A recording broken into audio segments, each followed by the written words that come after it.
టన్నుల నిల్వలు వెలుగులోకి, విలువ 7 లక్షల కోట్ల పైమాట.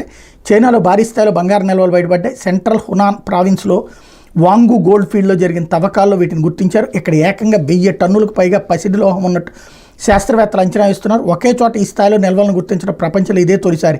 దీని విలువ 7 లక్షల కోట్లకు పైగా ఉంటుందని అంచనా.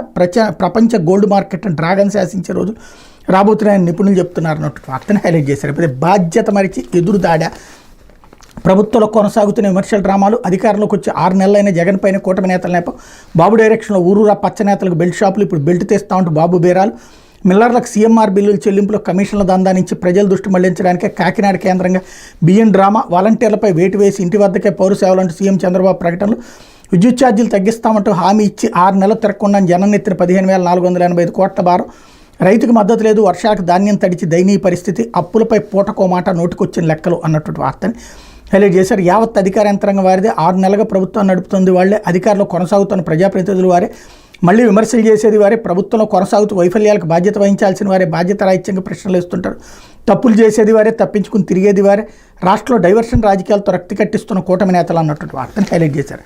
అయితే నేను చెవిరెడ్డి పైన